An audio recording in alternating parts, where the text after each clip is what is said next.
I don't wanna waste a minute. Don't have any plans, swing it.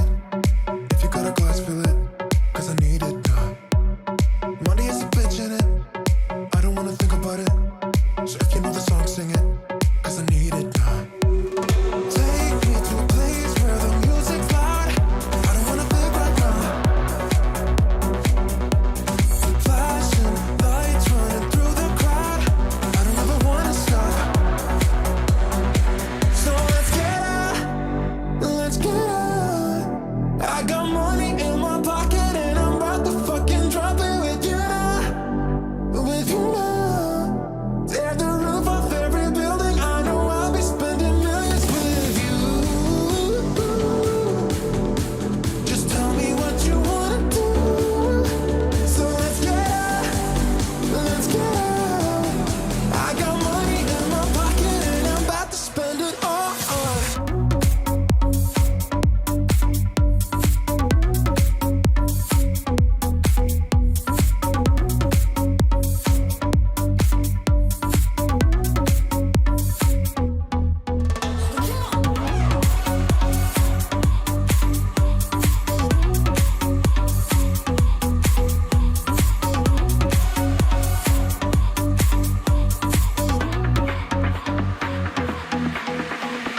I don't wanna waste a minute. Don't have any plans, swing it. If you got a glass, fill it. Cause I need it now. Money is a bitch in it. I don't wanna think about it. So if you know the song, sing it. Cause I need it now. Take me to a place where the music's loud. I don't wanna think right now. Flashing lights running through the crowd. I don't ever wanna stop. So let's get out. Let's get out. I got money in my pocket and I'm about to fucking drop it with you now. With you now. Tear the roof off every building. I know I'll be spending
up, everybody? Welcome to episode 6, right?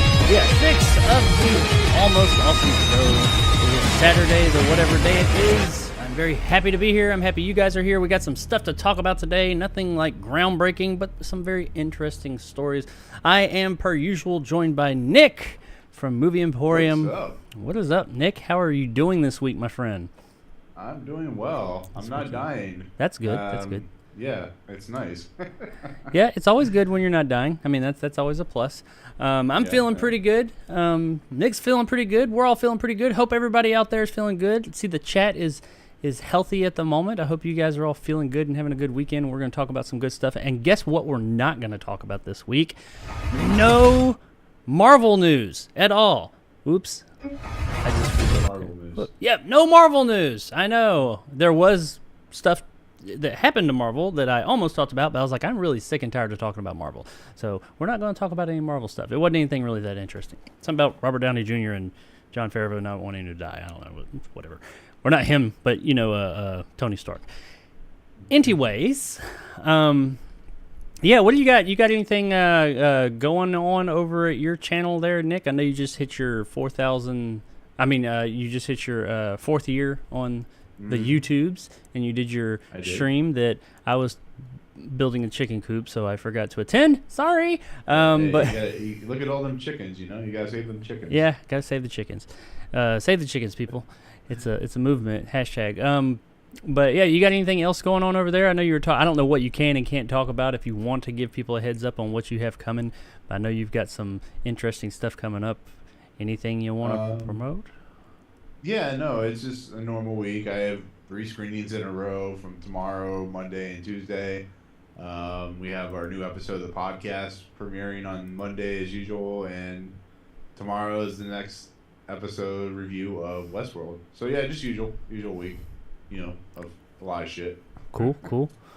Well, that's good to hear that you're staying busy. I'm going to switch over to Nick's camera view for a minute because I noticed, and it's bothering me, I have there's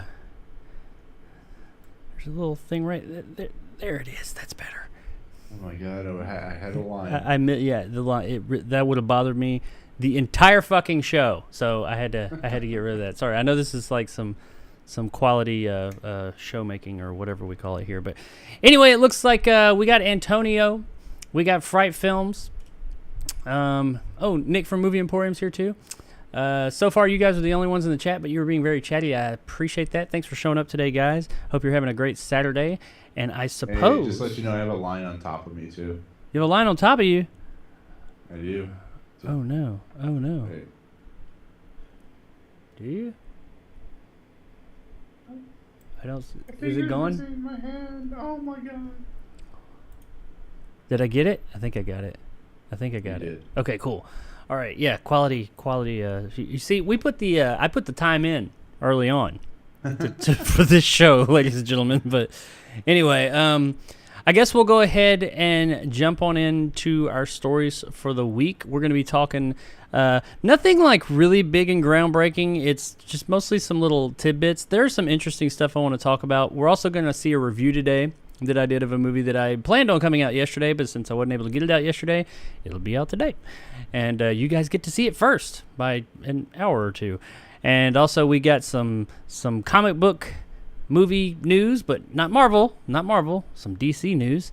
Also some other prominent directors coming back to make some prominent writers tell some of their stories, some video game movie news, and we also have a healthy dose of video game-esque news this week, or at least video game stuff that has to do with not video games specifically. Well, one of them is, but some platforms and some other stuff that I think even people that aren't into video games will find interesting, or at least I hope so.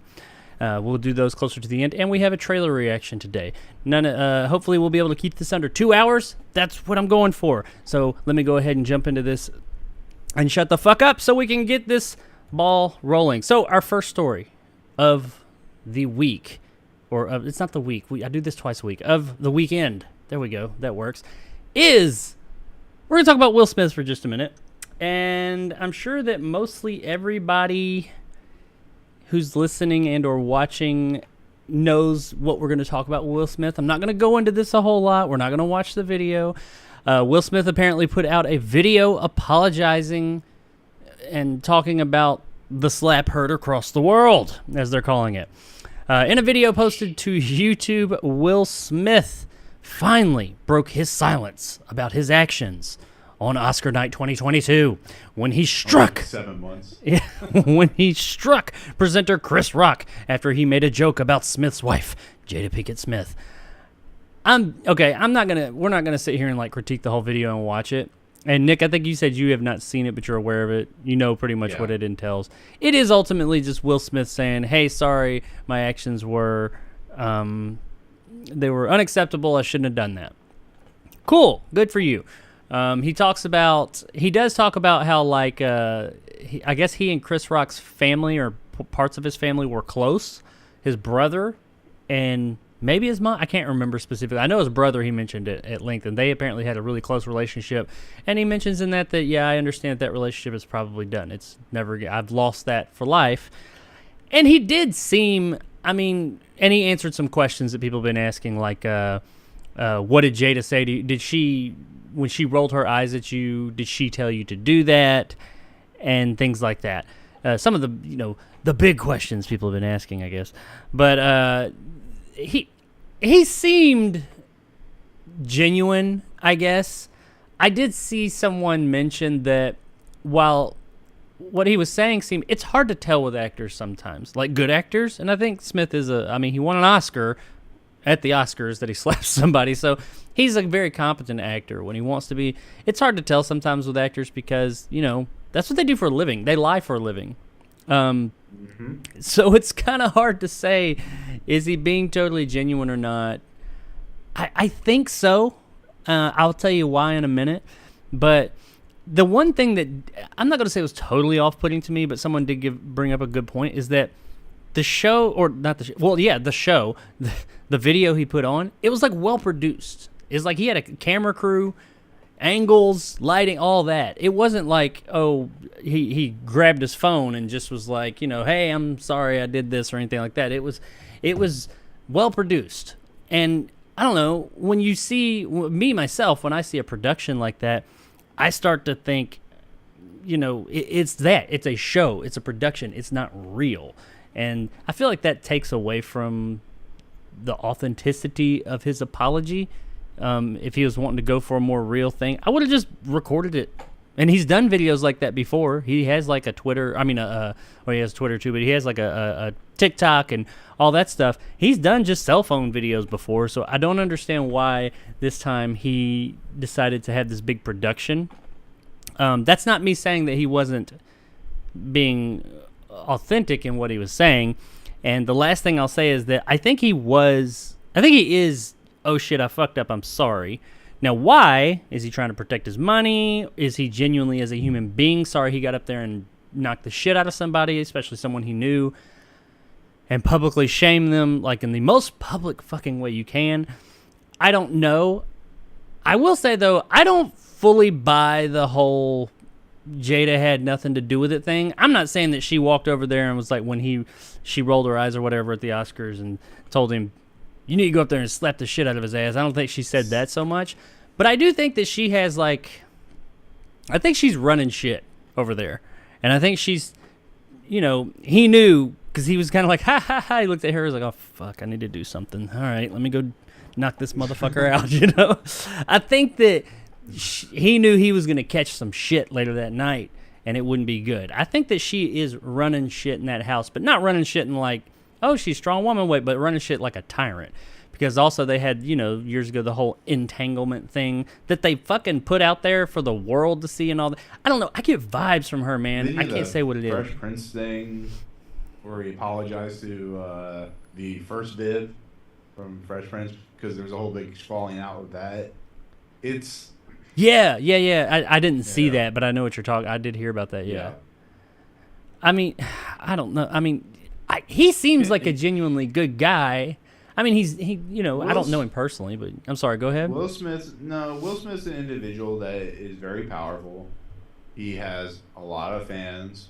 He is a guy that came up through the rap scene and then Fresh Prince of Bel-Air and then, of course, the movies. He's a guy that has a lot of clout. The whole slap thing, at this point, the guy did what he did. He got his punishment. Let's move on. If he went behind the scenes and apologized to the family or apologized to Chris, but going on, it feels like his ego is being put into play here, and I haven't seen the video that you were talking about, but it feels so hollow. I'm tired of these celebrities apologizing for things like this. Like it's like Chris Brown and stuff like that. It's like I don't care.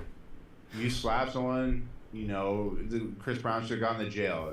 I think Will Smith should be, the punishment that he got, and then move on. It's not like Will Smith's gonna go and rape a woman, or he's gonna go and do this and that. Like kill someone. He hit Chris Rock on TV, and he is. I feel like 7 months later, it's done. He got his punishment, and move on. Yeah, and I agree. Just opening wounds. Yeah, it's I don't care. Well, I don't care what Will Smith did. Yeah, and I mean, it was a slap. You know how many clubs or bars, when I used to go bar hopping and all that, that I saw somebody get the shit slapped out of them, and that was it. It was just over. Is it right? No, not necessarily. I mean, or I don't know. Yeah. I didn't always know what happened there. I've been in situations where I put my hands on somebody, and if you ask me, I thought the situation was right, but depending on what was going on. Maybe sometimes not. I was inebriated sometimes, but whatever. He put his hands on somebody. That's it. I mean, people acting like he murdered somebody and he should go to jail and do time and all that. I'm like, he bitch slapped somebody. Yes, it was on national TV. No, regardless if it was right or wrong, which I don't think it was right, he shouldn't have done that. When you're in the public eye, you should be more aware of what you have to be aware of what you're doing. You can't just do stuff like that. You have to be prepared for the ramifications for that. But no, I don't think it's as big a deal as it's been made. The only reason is because it was on national TV and it's Will Smith. And I do, just based on what he was, because there were times in the video where he seemed very nervous and uneasy, but not in like the I don't want to be doing this kind of way, but like he was almost like laughing at things, but you could tell he was kind of like a teenager who had to get up and do their first speech in front of the class or something. He seemed nervous, like it was bothering him. It was probably genuine. I just don't think. I think that there's more going on within that family. I don't really give a fuck, and the only reason we're talking about it is because it's news and it's Will Smith. Yeah. Me, myself, personally, I would have I think it would have gone across better, and I think it would have been more genuine had he not made a video, because he also did say in the video, I'm apologizing to you guys, the world. I'm like, you don't need to apologize to me. It was entertaining for me. I mean, you need to apologize to Chris Rock. Yeah, I have more like things to worry about, like money and paying rent and all that stuff. I don't care what Will Smith has to say. Just put out a movie. I'll watch his movie. I like Will Smith as an actor. I don't give a shit about his apology. I don't care. That's why I didn't watch the video, because I don't give a fuck. I really don't. I have not given a fuck for years. I used to care about this shit. I don't care anymore. I hear people. It's like the whole Kardashian thing, It's people give a fuck what she does. I'm like, who cares? She's a billionaire. I don't give a fuck. Is she gonna give me money? No. Then whatever. This is the same shit. I don't care what Will Smith does. The guy worked his career. He did something stupid, and it's just it is how it is. It's like, if you were to, I don't know, go and slap someone because they took your beer or something like that. I mean, who gives a? That may have happened before. But no, I'm with you. I don't really give a fuck. I mean, just given it, who knows? No one will ever know if the guy was sincere or not. No one will ever know what was going on that night for sure. People are fucking nosy. They just like to, he slapped. It happens all the fucking time. It happens across across the fucking world in bars every night. I've seen it countless times. What was special about this one? I mean, if he wanted it to be legit, like authentic, go apologize to fucking Chris Rock. And then if you want people to know about it, if it means that much to you, tell them. Me and Chris Rock talked. I told him. Or I sent him a message or whatever. You don't need to put all your business out there.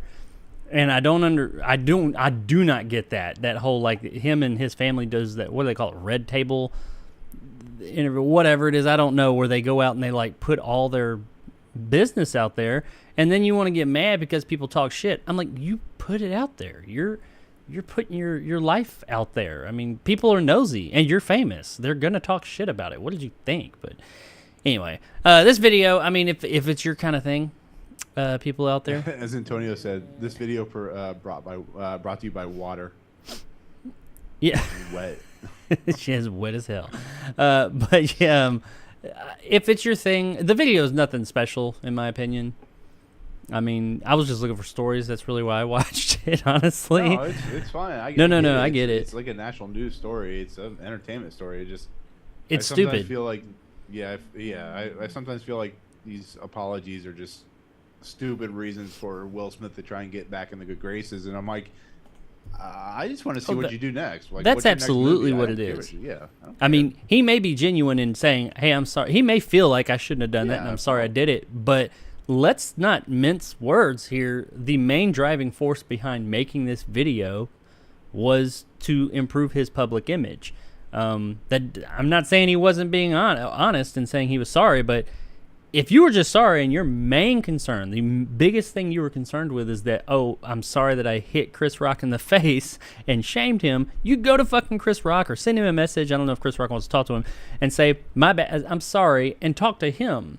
No, you wouldn't have told the people of the world because you didn't hit us. You didn't hit me because it would have gone down differently. I may have got my ass whipped. Will Smith's pretty fit, but still, it would have gone down differently. But, it would have probably been a bigger ass whipping on my part, but either way, there it is, ladies and gentlemen. If you want to check it out, it's on YouTube. You can see Will Smith get a little teary-eyed and crack his voice as he says he's sorry to Chris Rock and the world.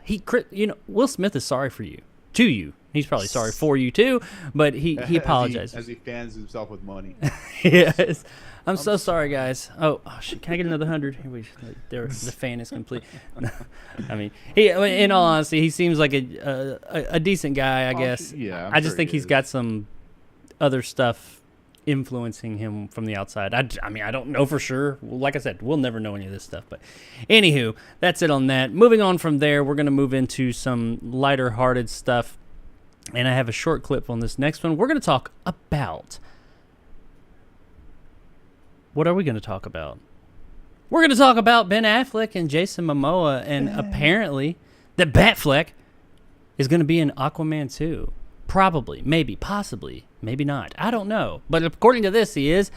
Apparently there was a tour at Warner Brothers lot, and some people started videoing Jason Momoa and Ben Affleck on the set, even though I thought the movie was done filming, but probably on reshoots. A set, probably reshoots, like you said, and on the set together for Aquaman 2, and they were filming it, and he came out and filmed them, and, he did his Jason Momoa thing. He seems to be good with the people, but he put out on Instagram, I believe, he said, "Reunited, Bruce and Arthur," Momoa captioned, citing his character Arthur and Affleck's Bruce Wayne. "Love you and miss you, Ben. WB Studio Tours just explored the backlot, all right. Busted on set. All great things coming. Aquaman 2. All my aloha, Jay." So yeah, there is a little quick video. I'll play that real quick. This is literally like 30 seconds. It's not that big of a deal, but just to give it some context to people. And have you seen this, Nick? Yeah, I believe so. Okay, well let's let the fine viewers there at home check out this little quick snippet. I think it's on Instagram. I'm not sure. You find it on YouTube. That's where I found it. But here is, where did I put it? There it is. All right, here's that video. Well, it's not a fucking secret anymore, is it? Sorry, children. That's what happens, Warner Brothers, when you walk out of your set. And there's our fans. Hey guys, have a good time. Jameson.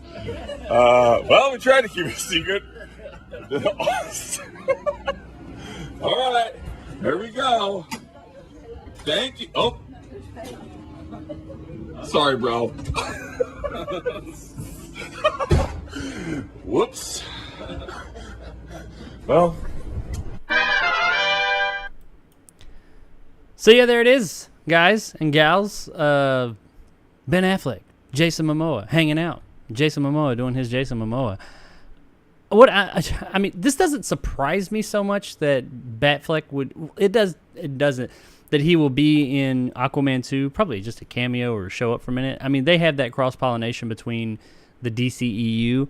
What surprises me about it, two things. First of all, that as I mentioned, I think it was last week or last show or the show before that. DC, Warner Brothers, they keep saying they're getting away from the Snyderverse. Now, these two characters, Ben Affleck's Batman and Aquaman, Jason Momoa's Aquaman, are Snyderverse characters. They keep saying, no more Snyderverse, we're not doing it anymore, but they keep fucking putting shit out there, and now apparently they're adding to it. I'm like, why do you keep doing this? Because it's reported that he's also going to show up. We know that Michael Keaton's Batman will be in the Flash movie. Apparently, Hopefully. Apparently Ben Affleck's Batman will at least cameo in it as well. So you keep putting these. You are wondering why people keep saying restore the Snyderverse and the Snyderverse shit because you keep putting shit out there. But then you say you'll be like, no more Snyderverse. By the way, we've got this Snyderverse thing coming out, and also Aquaman 2 finished filming quite a while ago. Like, yeah. I remember seeing the rap thing, and yeah, they do pick or reshoots and stuff like that. I get it. And after the whole Amber Heard Johnny Depp trial, I wouldn't be surprised if maybe they're tweaking some things. I don't know what's going. This isn't me saying for sure, but I wouldn't be surprised if they're like maybe tweaking a few things here or there. But and they're probably adding him in. I am wondering if they are adding him in some way to tie into something with that Flash movie, because this will be coming out before Flash, I think. They're around the same time. I'm not sure. I don't know. This comes out in March of next year, so I think Flash is slated for the summer now. I think. Oh, hopefully. Oh yeah, we'll see. They said that 2 years ago too, but actually longer than that. But so I wonder if they're trying to tie something into either A, just put an end to this whole Snyderverse thing, or something more. I have no idea, but I guess I find it interesting. I liked Ben Affleck as Batman. I thought he was a neat Batman for what he was. Kind of like Henry Cavill. I enjoyed the Snyder movies, but I see their flaws. Kind of like Henry Cavill in that way that I think he was a good Batman. He just didn't always have the best movies he was in. And he didn't get his own straight-up Batman movie, but I liked him. So I'll be interested to see him again. I really don't know what this means. What are your thoughts on it, Nick? I don't know. This was surprising to me because I thought Ben Affleck was done as Bruce Wayne Batman. He keeps saying that he's done with it, and then you see these pictures and you see the footage, and you're like, yeah, because he was supposed to be in The Batman. He was supposed to direct and star in The Batman originally, but he walked away from it and said he was done with Batman. Yeah, but I have a feeling they're like, hey, we have this thing called money. Would you like some of it to come back? And that's probably what happened. I mean, I don't know. The funny part about this, and we were talking as the video was playing, is the simple fact that, like, people, because this Warner Brothers tour, it goes around the different lots, and you see celebrities, you see celebrities all the time just walking around. Like I said, like I was telling you, we almost ran over Ryan Reynolds and stuff like that. And the fact that they stopped and Jason Momoa is sitting there. Now, there's a little bit more of the video where Jason Momoa walks into the trailer of Ben Affleck, and then he kind of walks out really quickly. But, I mean, just this whole idea of Ben Affleck being in the movie, I don't know what their angle is. Like, are they trying to find some way, as Henry said in the comments, to bring back the Snyderverse, which I really don't want. It's done. Let Zack Snyder do his like Star Wars-esque movie that he's doing, but it's like, you're now bringing back Ben Affleck into this world. What does that mean? Does it mean that Ben Affleck's going to be erased from existence as Batman? Or is there going to be like a multiverse situation? Because, Michael Keaton's going to be in it. We're going to see, Val Kilmer and George Clooney pop up in Aquaman. Or are they going to be like one big council like the Illuminati? I mean, I think it's safe to say Val Kilmer's Batman will not be back. That would be amazing, though. If you can show up in Top Gun, you can show up. No, hey, there you go. But I don't know. I really don't know. like I said, it's cool. I'm glad to see that Ben Affleck, because I've seen Ben Affleck in person. And he seems like a cool dude, but it's just like, what is this Aquaman movie doing? Is this the Doctor Strange of movies? Like, I thought that would be the Flash, but like, I don't know. Well, yeah, Maybe the Flash is for a swim. supposedly. Maybe he's the new Mara. Yeah, supposedly the Flash is supposed to reset everything. I don't know. We'll see. I mean, they're supposed to like reset Superman with Supergirl, Batman with Michael Keaton, which is odd, or Batgirl. I don't fucking know, because there's a Batwoman or Batgirl, whichever it is. Yeah, I think it's Batwoman movie coming now that's actually been screened. But yeah, I wonder if this was staged. Not that I think the people are real that we see on the tour, but I do wonder if, like, they knew a tour was coming through and they were like, hey, let's drum up some buzz for our movie, and just go out there, and because I guess they saw, because you're right, in the video you see him walk into Ben Affleck's trailer, and Ben Affleck's there like, what the fuck are you doing? And but the people didn't see that. But they're saying in the reports I read that people saw Jason Momoa and Ben Affleck together, and somehow they saw that they were doing Aquaman stuff. I don't know, because the video honestly doesn't show them together where people would see it, besides Jason Momoa coming in there and, oh yeah, oops, my bad, I walked into the wrong trailer and videoed that. I don't know, but I mean, if I can sit in there, if I can pee right next to Greg Kinnear and get made fun of by Eric Stoltz, I guess Ben Affleck can be in the Aquaman. Please, I don't know. It's a weird world. Please tell me that when you peed next to Greg Kinnear, he like slapped you on the ass and said "good game" or something when he walked off. No, he said, those windshield wipers? Yeah, I'm the inventor of those. Yeah, I bet. But all right, there it is, ladies and gents. Nothing huge there. Just apparently, they're at least leading us to believe that Batfleck will be back in the DCEU, at least one or possibly two, if you take the Flash news into consideration. He'll be in Aquaman 2, probably in like a, I don't know, 10-second clip or something. But there it is. If you're looking for more Ben Affleck as Batman, you're going to get it in the shape of Aquaman 2. All right, so now no more superhero stuff. I don't think. I can't really remember my attention. I don't go that far in the future. But our next story, if you will, is we're going to talk about whoops. Do you want to talk about that? We don't talk about. We're going to talk about that in a minute.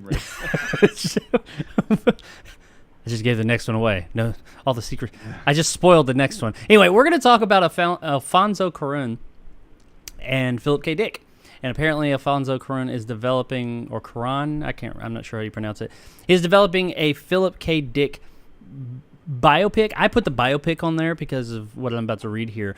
A new feature for Amazon about the personal life of sci-fi author Philip K. Dick. Jane, named after Dick's twin sister, who died 6 weeks after the two were born, follows Dick throughout his endlessly troubled personal and creative life. Charlize Theron will star in the movie as the titular twin sister, and the project's description is as follows. Jane is a moving, suspenseful, and darkly humorous story about a woman's unique relationship with her brilliant but troubled twin, who also happens to be the celebrated novelist Philip K. Dick. While attempting to rescue her brother from predicaments both real and imagined, Jane plunges deeper and deeper into a fascinating world of his creation. I think this is going to be kind of an Andy Kaufman-esque pseudo-real fantasy. Like maybe he sees his sister who passed away, nobody else does, like she lives in his head kind of situation. Whether that was a real thing that Dick did or not, I'm not really sure. For those of you that don't know, Philip K. Dick is a very famous writer. He has written the original stories, a lot of short stories, for such things as Blade Runner, Total Recall, Scanner Darkly, I'm missing Minority Report. Yeah, some really, he's a very prolific sci-fi writer, and he's written tons and tons of stuff. There's more than that, just that. Those are just some of the biggest. Shit ton. But this is, I say biopic, but like I said, I think that this is going to be more of a kind of a fantasy alternate take on that. Maybe some real elements in there, and they have maybe like what he's, I don't know, maybe he saw a sister. I don't know enough about the guy to say. But I found this interesting. I think that Alfonso Cuarón is a really good director. I've liked the work that he's put out. He did Children of Men, right? Am I wrong? Yes, he did. Yeah, Children of Men, Gravity. There's another big Mama, one. Tombian, Harry Potter. Yeah, Harry Potter, and my favorite Harry Potter. Yeah. But yeah, so he's a really good director. I'm looking forward to this movie. I'm a big fan of Philip K. Dick as well. So, I mean, this could be an interesting take. It could be better than just some, straight up biopic. It could be an interesting version. And Corinne being on board, I think, is pretty cool. Charlize Theron, she's always pretty good. So overall, I mean, I don't have a lot more to add to it. I think that this is an interesting direction to do a biopic, make it a bit more interesting, and maybe actually still explore some of, because Philip K. Dick had some issues, like some Hunter S. Thompson type of issues. I mean, he was an interesting individual. He had a lot of vices. So maybe it'll explore that stuff, and that's why he'll see her. She'll be kind of like his conscience or something. I don't know, but from what they're saying here, it seems like it's going to be an interesting take, and I'm interested in seeing it. But I am, like I said, I'm a big Cuarón and Philip K. Dick fan. How about you, Nick? How do you take this news? And did you already know about it, or is this first time you heard it? No, this is the first time I've heard it. I didn't know what Alfonso Cuarón was doing next, but there's 3 directors that I will put him on, like, in my top 10 of most anticipated. It's him, Alfonso Cuarón. I mean, is Alfonso Cuarón? Actually, I forgot the other director. James Mangold and someone else that I just forgot about. And the reason for that is because of like Children of Men and E2 Mama Tommy and stuff like that. If any director could do something like this, it is Alfonso Cuarón. He's a guy known for fantasy. He's a guy known for sci-fi. He's a guy who a lot of his stuff is deals with like human psychology and human emotions. And the fact that Charlize Theron is going to be in this movie, and has it said who's going to play Philip K. Dick, or is it just no? The only stuff I found on it was that he's directing it, and it's about Philip K. Dick, and Charlize Theron is going to be the sister Jane, the title character Jane. Oh, okay, cool. Yeah, it'll be because you said she died early. She died apparently, according to this, and I did not know this. She died 6 weeks after the 2 were born. Oh. So I imagine maybe they're saying it's something that lived with him his whole life. I don't really know. So it could be like Stranger Than Fiction, maybe, or I'm kind of curious of where he'll go with this, because he's a director that does something different every time he makes a movie, and just having Charlize Theron with Alfonso Cuarón's like having Sandra Bullock with Alfonso Cuarón or something like that. I don't know much about this at all. I'm going to look into it, but I'm all about this. Actually, the other person was Sam Mendes, by the way, I look forward to. But yeah, Alfonso Cuarón doing anything, I'm on board, because he won me over with like Gravity and Children of Men, and like I said, the Harry Potter movie and stuff like that. So the best Harry Potter movie, in my opinion. But yeah, so there it is, guys. I mean, if you're not a whole lot more to say, they haven't given a date on this movie. They haven't said when it's coming or anything like that. But I imagine if he's putting it together now, probably about a year away, give or take. It's a feature for Amazon, so I assume it'll be on Amazon Prime. Amazon's been doing some pretty interesting stuff. I mean, not everything's been a hit, but everything's never a hit. But they've had some. As long as it's not Chris Pratt movies, I'm good. I knew you were going to say that. I knew you were going to reference the Terminal List. I haven't even seen that show. That's a show, right? It's not even a movie. I haven't seen that yet. But oh yeah, and he made that other one. What was that other Chris Pratt? It was an Amazon thing too, about the alien, the time traveling aliens or whatever. Yeah, that, and the one that was based off the book that was about PTSD in the military and stuff like that. It was terrible. It was not good. Yeah. But that's getting a sequel, by the way, apparently. But yeah, the Alfonso Cuarón, Philip K. Dick, Charlize Theron, Amazon, coming soon. If you're into that kind of thing, look forward to it. Happy to pass that info on to you. Anywho, let's keep this show moving. Now we're going to return to a story that we talked about last week, and I already spoiled it. We're going to talk about Tomb Raider. The movie Tomb Raider 2. No, we're going to talk about Tomb Raider, the film franchise or film rights. Last week last Wednesday, I believe it was, just the other day, we talked about, and it was like the very next day or maybe the same day this news broke. But Tomb Raider 2, which was announced a few years ago, the sequel to the 2018 Tomb Raider, had been greenlit. They had Misha Green, I believe it was, to direct, the creator of Lovecraft Country, and Alicia Vikander was back on board to play Tomb Raider. I like Alicia Vikander. I thought the 2018 movie was pretty good, better the second time around, honestly. And Misha Green, I have not seen Lovecraft Country. I'm a big Lovecraft fan, but I just haven't got around to watching that yet. But I've heard good things about her. So, they were talking about that it was up in the air. We don't know what MGM was bought by Amazon. MGM owned the rights to Tomb Raider. What they were going to do with it, we don't know. Well, now we still don't know, but there has been a new development in the whole situation. And MGM, or Amazon MGM, I don't know what they call themselves, they ain't going to do shit with it because they lost the rights. Like right after the story last week, we find out, it's not happening. The Misha Green, Alicia Vikander, Tomb Raider sequel it is not happening. I suppose they've officially said it's not, but I suppose whoever picks up the rights could get those two still, but I doubt it. It's just not going to happen. Whoever gets it is going to do their own Tomb Raider thing. And that's because Tomb Raider, they lost the rights to it. Apparently the time ran out because they were dicking around too much trying to figure out what to do with the sequel. So now the rights are up in the air, and there's a bidding war. MGM has lost the rights, the film rights, to Tomb Raider. The rights have reverted to the game company, which would be Square Enix. And then the game company and Graham King, GK Films, made a deal to rep the IP. Now, GK Films, they don't have the rights. They represent the rights to the IP to other film studios, by the way. And they've had those since like 2012, I think it was. But they are still repping the rights for Square Enix. I think it's Square Enix and Crystal Dynamics or something like that. I'm not sure. Crystal Dynamics. Yeah. That's who made the game. Yeah. I think that Square Enix published it. Crystal Dynamics created it. So as far as like ownership of the actual IP video game, it doesn't matter. I'm not sure. One of them owns it. But a host of Hollywood movie studios are in the mix and put in bids according to multiple insiders with knowledge of the project. Now, that's about all we got.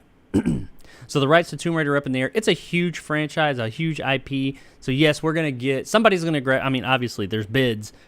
All the movie studios are saying, we want to make this. We want to do this. The question is, I guess, at this point, who do you think... I guess, who do you think will get it, possibly? Which is kind of... That's a bit harder to answer. Who do you think should get it and will do the most with it? And in what, like we had talked about last week, I would have loved for Amazon to make a show. Do you think that this would be better suited for a show or a movie? Now, me, myself, I think the should part, I don't really care. I just want it to be somebody who's going to do something with the character that's better than what they've done in the past and give it an actual chance. And who I want to get it, honestly, would be someone like Amazon, Netflix, or something like that. Netflix can't afford to pay their staff, so I don't think anytime soon. I would at this point, I think I'll take a movie, but I think that this franchise would do better as a show, as a series. And that's how I want to see it. So I do want to see somebody take this. And I mean, I guess it doesn't have to be Amazon or Netflix. There's other companies that do shows as well. I don't want to see Disney get it. I'll say that much. I don't want Disney or any of their subsidiaries to get it because Disney, in my opinion, takes popular IPs and runs them sucks them fucking dry and runs them into the ground. Now, I will give them this much. If Disney gets Tomb Raider, we'll get a whole lot of Tomb Raider shit. Like a lot. You'll get Tomb Raider all over the damn place. But I don't think Disney, who knows? But I don't think that they will. Actually, Disney kind of did have stake in it because I think, was the original movie Paramount? No, it was Paramount. It wasn't. Never mind. I was thinking it was Touchstone, which that's a Disney owned, right? Or is it Sony owned? Yeah, Disney. They own. I don't know. Touchstone's owned by Disney or something. It's a subsidiary. Yeah, somebody, I don't fucking know anymore. But anyway, yeah, it was Paramount anyway. They owned it. So, I mean, I don't see, since Paramount, Amazon's MGM, they've already had their hands on it. I don't know if they're bidding for it, but I don't think it would be them, either through virtue of they've already had their hands in it and maybe they don't want anything to do with it, or maybe the company that's worked with them has been like, not you guys. You've had your chance. So that doesn't leave a whole lot. You got Warner Brothers, Disney, I guess Sony. Those companies right there. You're missing the biggest company. A24, directed by either Robert Eggers or Ari Aster. Can you imagine that? Starring what's her face from plays Black Widow's sister. Florence Pugh. Yeah, Florence Pugh. Actually, she would be a pretty good Tomb Raider. Actually. Oh yeah, I'd take it. She was as the White Widow or whatever she was in. De Armas. I'd do it. Yeah, Anna de Armas. Sure. I mean, I'd be cool with that. But yeah, you heard it here first, guys. Nick has broken the story. A24 is making Tomb Raider 2025. I would so fucking see that, though. I would go see the shit out of that. So we directed by the Daniels. There you go. Actually, ironically, Robert Eggers doing a film like Tomb Raider would actually be quite fun because you saw what he did with the Northman. I think it was Robert Eggers. Oh yeah, that would be amazing. Make it like M-rated, R-rated, man. Come on, we're giving you free money. You got Robert Eggers Tomb Raider. Come on, A24. You've done. I mean, that is kind of in line with them doing this weird shit you just don't expect. Who knows? I would be interested because they don't say who's got bids in. I would be interested to see. Did A24 even throw one in there? Because, yeah, you're right. They're a studio. They're just not one of the... I mean, in all honesty, I don't think A24 could financially stand up to, like, Warner Brothers or whoever. Not at all. But, yeah, they don't say specifically who. I mean, the big companies could be like, we don't want anything to do with it. I doubt it. Warner Brothers would be the one I think is probably going to put... Because they're the one that haven't touched it yet. And I could see them wanting to get a hold of a well-known IP. And I mean, they do have HBO Max, so they could make a show. And I'm okay with a movie. Like I said, I just want something fucking good. I really like this character in this franchise, especially the rebooted 3, which I imagine it would be based on. I mean, they could take it way back and do like a straight up 90s throwback to the old school Lara Croft. While I love the new one, if done right, that could work. Box boobs. Yeah, big square blocky boobs on it. I mean, go all out with it. Go just, that's one thing. Everybody's tried to do it kind of serious or somewhat.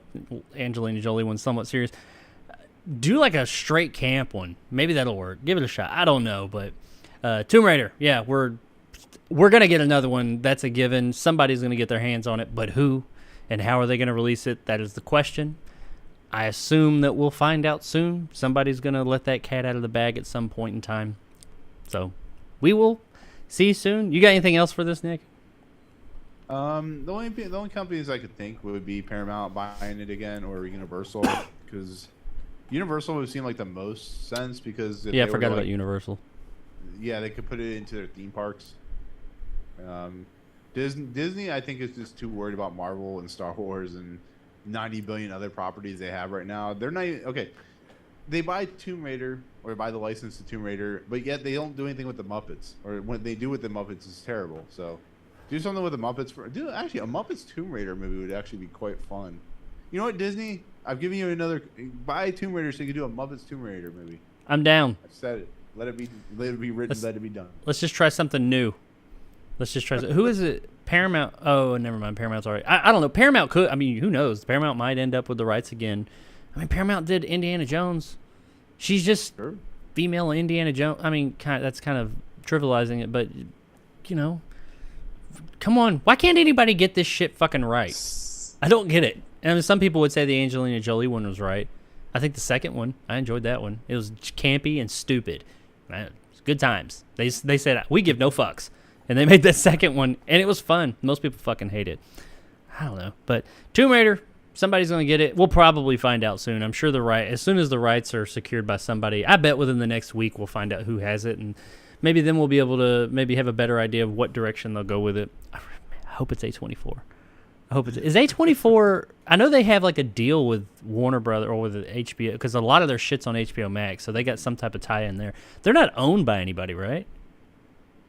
What, They're their own no, thing. I think they're a separate company. Yeah, they're they're I owned mean, by, they're... I can't remember, Megan Ellison, I think it is. Okay, but I mean, they're a smaller company, but they are owned by themselves. They're independent. Yeah. Come on, A24. I know you guys watch. I'm sorry. Come, I'm going to send you an email. Buy Tomb Raider. Do something interesting with it. Man, I would be more excited to see that, the A24 Tomb Raider directed by the Daniels and starring, I don't know, Florence Pugh, than any other version of Tomb Raider that's come before. I would be there day one. I would drive 3 hours to see that. Yes. Do it! All right, so let's talk about a trailer. But before we do, let's talk about my Teespring, which there's fuck all nothing on, hardly, except for a shirt and a hoodie. But there is more stuff coming soon. I have actually been working on designs for my Teespring, some of which are related to this show and my channel, but I am leaning more into this show, as many of you that follow my channel know. Check out my Teespring. I'll have like some type of advert thing that will show up at some point on here. Not this episode though, but it's coming soon. So give you kind of like show you guys what it is that I offer over there, hopefully by next week. All right. So after that really, really bad advert that I did for my shameless self-promotion for Teespring, it's so bad. Actually, I'm sorry. I said let's talk about a trailer. I lied. I moved that to the end of the show. Instead, let's talk about a movie review. But before we talk about that movie review, how about I show you guys a movie review that was supposed to come out yesterday but didn't. So everyone else on Earth has reviewed this movie, but me, not yet. Let's talk about DC. I keep saying DC's. It's DC League of Super Pets. I saw this movie on Thursday, recorded a video, didn't get it out until, actually it won't be out until 5 o'clock today, but you guys get to see it early if you're here. Yay! Nick has seen it, and we'll talk about it for just a few minutes afterwards. Won't go too far into detail. But if you're interested in my thoughts on this family-friendly film, here they are right here. Enjoy, actually. Now you may enjoy. So The Rock and Kevin Hart are in a DC superhero movie now about the superheroes' pets. Keanu Reeves is in it too.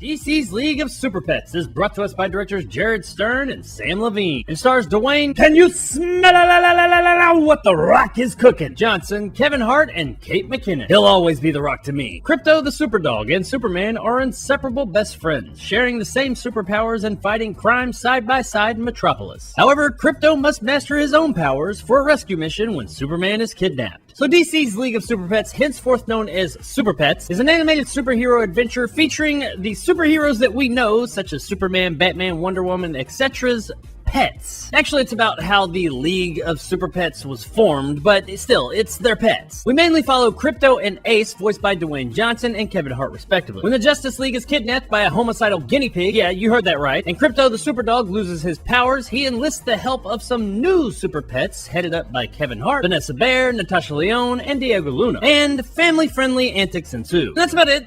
That's pretty much the story of this movie. I mean, what were you really expecting here? Come on now, anybody who goes into this movie knows what you're getting, and what you think you're getting, yes, that is exactly what you're getting. That doesn't mean it's a bad thing, but we're not getting anything like really groundbreaking or anything here. We're just getting a pretty solid, fun, and funny at times family flick. I did enjoy this movie. I didn't love it, but I did enjoy it. I had a pretty good time with it. Now, my 8-year-old daughter, who I took with me to this film, she absolutely loved it, and it sounded like all the other kids in the audience, they loved it too. So I will give the movie that. It knows its target audience, and it hones in on that, and it it serves its target audience what they want. Were there some times throughout the film that I wasn't as entertained as everybody else in the audience? Yeah, sure there was, but at the same time, I understand that this movie wasn't totally made for me. Yeah, sure, there's some stuff there that I had a good time with and I can enjoy, but this movie wasn't made for an early 40s male in mind. So I'm not gonna hold that against it. However, I will let you know that if you are of the older persuasion and you go to see this movie, just be prepared. Well, yeah, there are some entertaining moments and it's not like ever boring or anything. This movie's probably not for you. I gotta say though, Natasha Lyonne's Merton and Kate McKinnon's Lulu are the best parts of this entire movie. There's a few boundaries that are pushed here or there in the film, and it is these two characters that push them repeatedly. We get some saucy language in the film, and when I say saucy, I mean they're just straight up cussing, like dropping the big cuss words. However, the way that it's typically done is that the human characters in this movie don't really hear the animals talking. They just hear like dogs barking, cats meowing, and that kind of thing. We hear them speaking, so right when they're about to drop that S-bomb or F-bomb, it switches over to their little meow meow meow, ruff ruff ruff, squeak squeak squeak kind of thing. And admittedly, this gag, while kind of juvenile, did work for me. I guess that says a lot about me. There are also a few times throughout the film that some language is used and the movie just straight up beeps it out. I mean, they don't change what the person's saying. They don't like put in like barks and meows or anything like that. No, it's just like an old school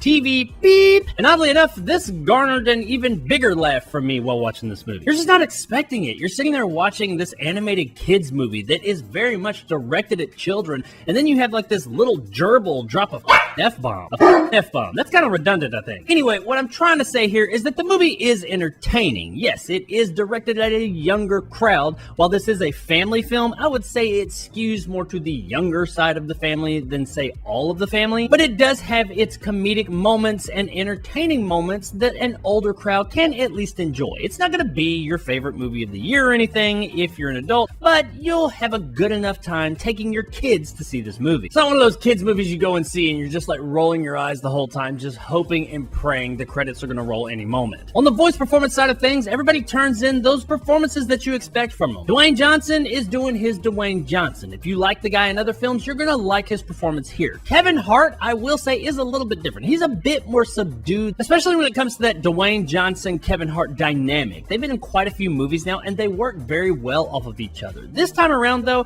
it seemed as if Hart was a bit more subdued. It's like he was playing an older character, if you will. He was still funny, and he still did have his Kevin Hart moments, but much of the film, much of this character, Ace, is a bit more toned back than we usually get from Hart when he's in a Dwayne Johnson movie. Their banter back and forth also, while it did work, it wasn't quite as high energy as we're used to from these characters. I don't know if that was due to the material, or if it was due to the fact that I think that this movie was made during the pandemic, so they probably weren't even in the same room when they were speaking, so they weren't really bouncing things off of each other, they were just reading lines. All that being said, the two guys still did a very reliably good, entertaining job. There's a slew of other big names in the flick, such as John Krasinski as Superman, Keanu Reeves as Batman, Ben Schwartz as a flaming gerbil, etc. However, as mentioned a moment ago, Kate McKinnon and Natasha Lyonne are the best parts of this film. Anytime these characters were on screen and they were doing their thing, I was laughing my ass off. Now, the visual style of this movie is different. It's not bad, but it's not like realistic looking. It is very much an animated film. Now, all that being said, it's not really the best looking animation in the world. It doesn't look terrible or anything like that, but it does have an air of budget about it. And that could have just been an artistic choice, I don't know, but it doesn't change the fact that it doesn't quite look like a theatrical release type of animation. It looks more like a straight to streaming type of animation. Not a huge knock or anything, but it is something I noticed. Guys, overall, Super Pets was a harmless, entertaining family flick. Would I want to watch this movie by myself? Probably not, but if you're going to sit down with the kids for the evening and watch a flick, this is not a bad choice. While it definitely does skew towards the younger side of your family, there are some jokes and entertaining moments in this for the older crowd as well. Even though some of the voice work does kind of seem like it's a bit disconnected at times due to the way they probably had to film it, overall, they're pretty solid. And the aesthetic choices they made, while not quite up to the level of the animated features we've gotten lately, they're okay. Overall, Super Pets is an entertaining little family flick that is totally worth checking out on streaming. Across the street.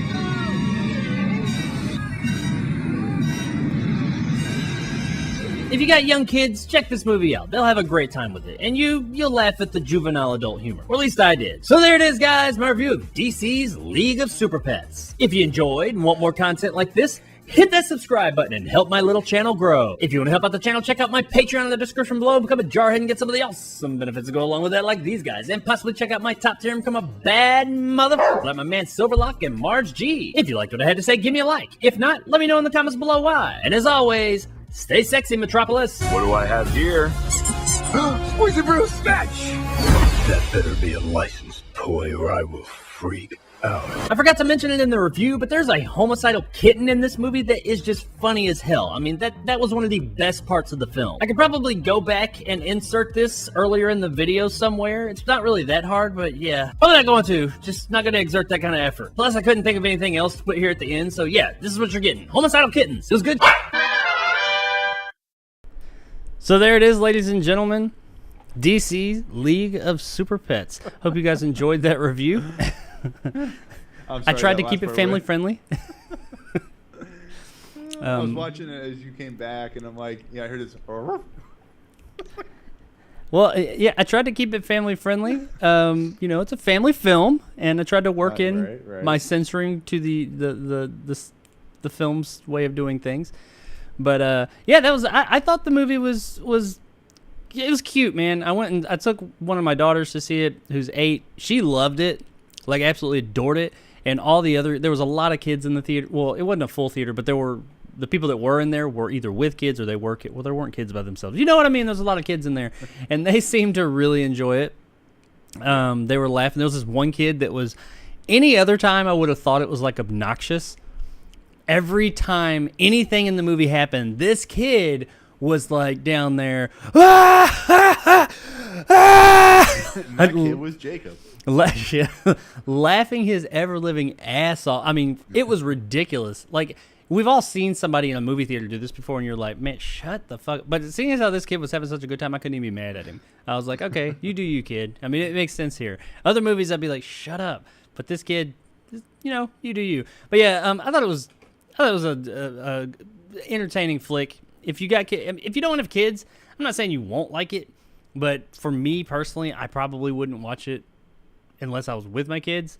Not to say I'm above like kids movies. There's plenty of kids movies I enjoy watching on my own, but this particular one, it was fine. I won't watch it again unless, I'm sure I will watch it again. It will play again in my house, believe that, or play in my house once it comes out, but I'm not going to sit down to watch it by myself or anything. But that's just me. Nick, I know you've already seen it. You got to see it early, actually. What were your thoughts? Did any of your thoughts like conflict with mine? One, I apparently was one of 3 people that actually really enjoyed this movie. I thought it was entertaining. You know, I felt The Rock and Kevin Hart actually were not annoying this time as they usually are. And yeah, I don't know. I think the fact that you have a turtle, a pig, is it a squirrel or raccoon, and a squirrel, whatever. The one with the shocking powers. Yeah. And Tweak then you have the 2 dogs. And I love that John Krasinski and Keanu Reeves play Batman and Superman. That was amazing. I don't know. I found the guinea pig funny, and you're right about the kitten. The kitten was fucking hilarious. Excuse my language, but he was hilarious. I had a good time with it. And then like the end credit sequence, you know, I was telling you about. One of them was the person that was underneath the henchman under Lex Luthor, and it actually rescues guinea pig, and then at the end it's Black Adam's dog, which I thought was kind of funny, you know, because I missed Black Adam. I got to see the first one. I didn't think that there was gonna, and I always wait till the end of the credits or I look it up. But when they had that mid-credit scene, I saw that one, and then the credits started back up. I was like, they're not gonna have. I don't know why I thought for like a kids movie they're not gonna have like a stinger at the very end, but apparently they do. So if you do see this, hang out. There's a cool one that I missed with Black Adam's dog, which is like I think you mentioned was funny because The Rock plays Black Adam. So did he play Black Adam's dog too, or who was the voice of the dog? I can't remember. Okay. It was just funny because, like I said, he's playing, he's playing the Crypto and then he's playing the Black Adam. I thought it was kind of clever. Maybe he'll be in the sequel, but I'm sure this movie will get a sequel. The only thing that I thought was I really liked how they did like the language in the movie, because they would. I mean, it wasn't like they weren't beeping out or barking out or cutting out like dams and hells. They were straight cutting out like fuck and shit and stuff like that. It's even in the trailer. The little gerbil says "you piece of," and then it goes wee. I thought that was really funny. And yes, it's a very juvenile gag, But I don't know. I was not expecting it, and that I laughed at that every time. Merton, the old woman turtle, she's the best. She does it the most. She says the most random things. I really liked her character, and Lulu I thought was funny. Everybody else was fine.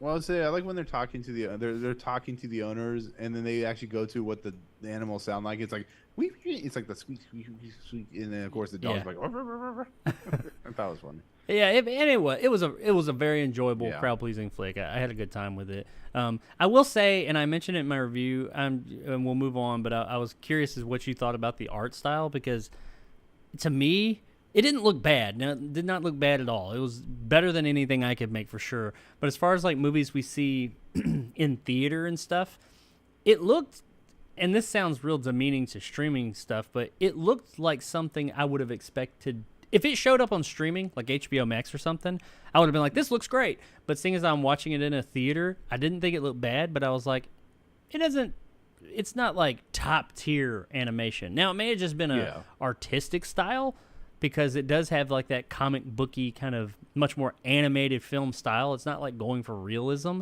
but I don't know. The animation looked, I hate to say lacking, because I think it was to a degree an artistic style, but it just didn't look as detailed and up to par as what we've seen here recently with other movies. Yeah. But it's anyway. I would say it's probably just because they didn't have his like Pixar level budget. Yeah, and I mean, once again, like I said, it didn't look bad.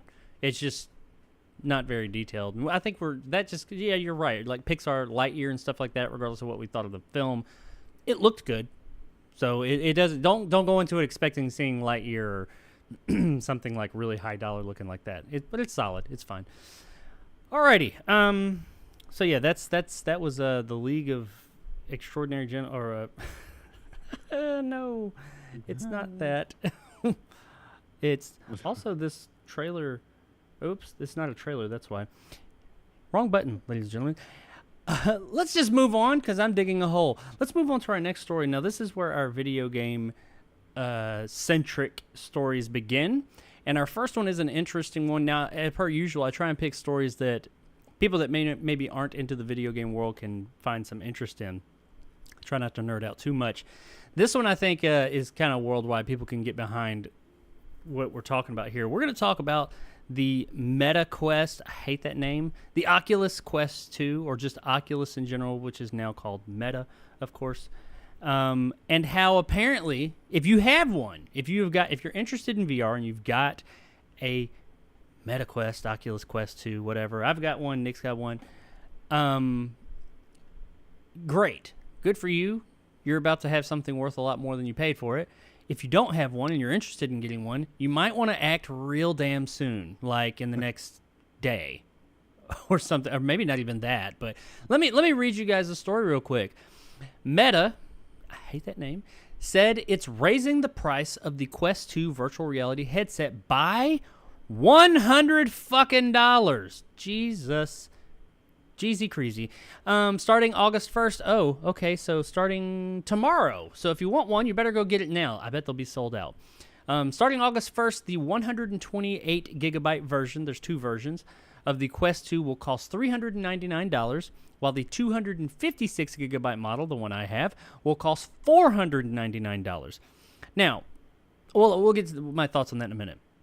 The company said it hiked the price of the VR headset in order to continue investing in moving the VR industry forward for the long term. By adjusting the price of the Quest 2, we can continue to grow our investment in groundbreaking research and new product development that pushes the VR industry to new heights, Meta said. Now, the thing that they didn't get quoted in saying that is true as well, they are also raising the price due to the chip shortage, the silicon issues that they're having with the chips. Everybody's heard of how GPUs, video game, anything with electronics in it, they're having issues keeping up with demand because the pandemic shut down a lot. I'm really surprised we're still having these issues, but we are. There's shortages, and it's making everything cost more. Not only are there shortages, but it's costing the companies more to get a hold of these chips that they're putting in these high-dollar electronics to sell to us. They were already selling this thing at a loss, which many video game consoles and products do. They sell the actual, like the PlayStations and the Xboxes and all that. They're always sold at a loss. And then over time they make their money, but they make their money from game sales and peripherals and stuff like that. So the Quest was no different there. It's selling this thing at a loss, but now apparently it's costing them even more to make it, because not only is it a loss, it's even bigger loss because chips to make it are costing more, because this came out prior or pre-pandemic. So they're raising the price. So if you're interested in getting one, either A, it's going to cost you $100 more now, whichever version you get, or B, you better go get it today, because tomorrow it'll be $100 more. I want to get your thoughts first on this, Nick, and see where you're coming from. I know exactly what I think of this, but I am curious to see what you, because I know you've read, at least you're aware of this story, so you've had time to think about it. Tell me what you think about this whole situation. Well, they failed to mention that they have been bleeding money in their company, and they will not admit to it, like another company named Netflix. And yeah, that's why they're raising the prices. They can say a chip. If there's such a bad chip shortage, why can we buy GPUs right now at normal price? If there's a chip shortage, why like, it doesn't make any sense. They're raising the price because they are having trouble with Facebook with their money situation.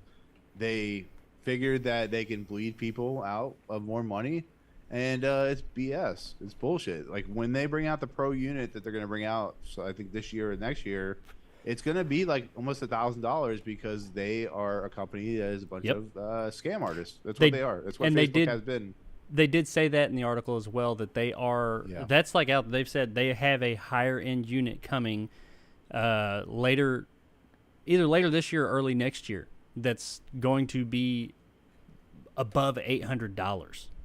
Yeah. I mean, it's going to be a high dollar unit that they have coming as well. So God knows how much that thing's going to cost now.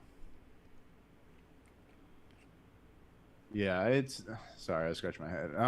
It's frustrating because I love the Oculus Quest. I know you have different varying opinions on VR because you're more into VR than I am, but the fact that I can play Half-Life Alyx and I can play all these computer games on the Quest is pretty impressive for a $300 unit.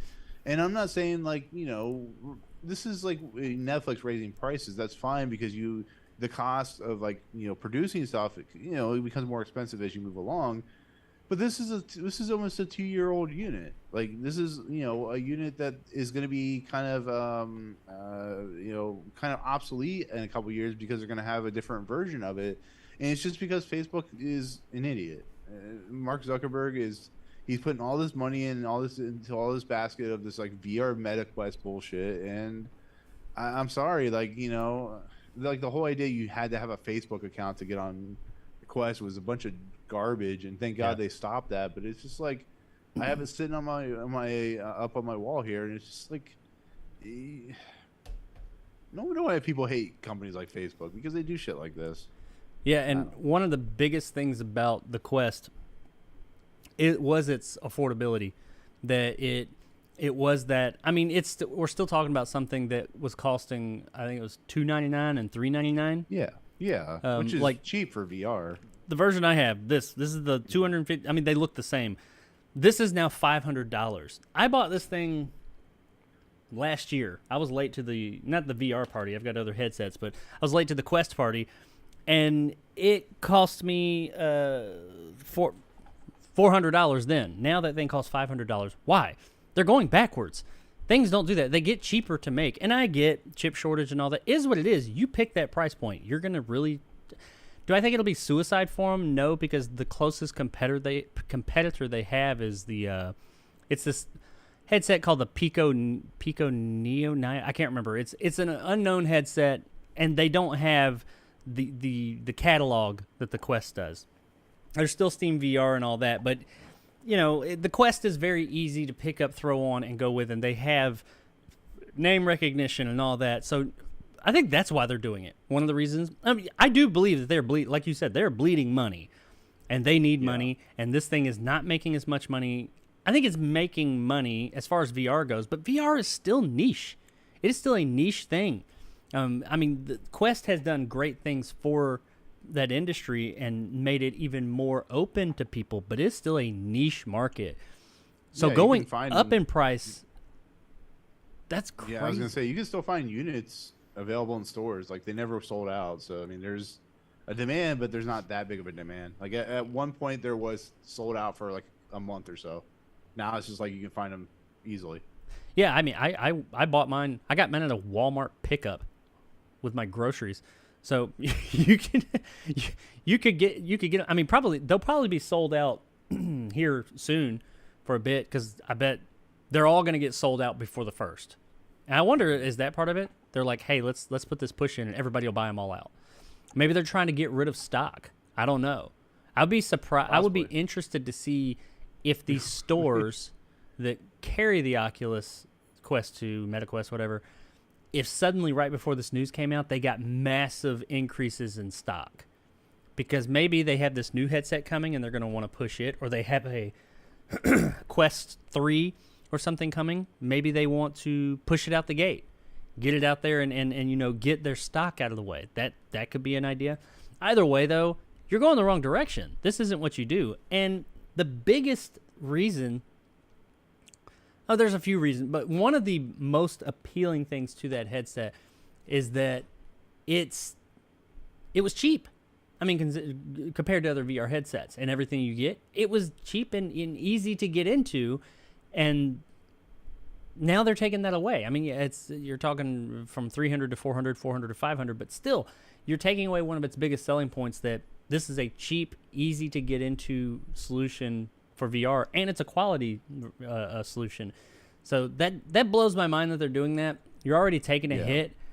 Why not focus? Because their whole idea, and all these companies, what they do is they, like I said, they sell the unit at a loss, and then they make it up on like software sales and things like that.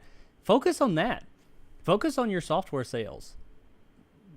I wonder if it's because a lot of people are getting this thing and going to Steam, because Oculus don't get shit for anything that's sold on Steam. Valve gets all that.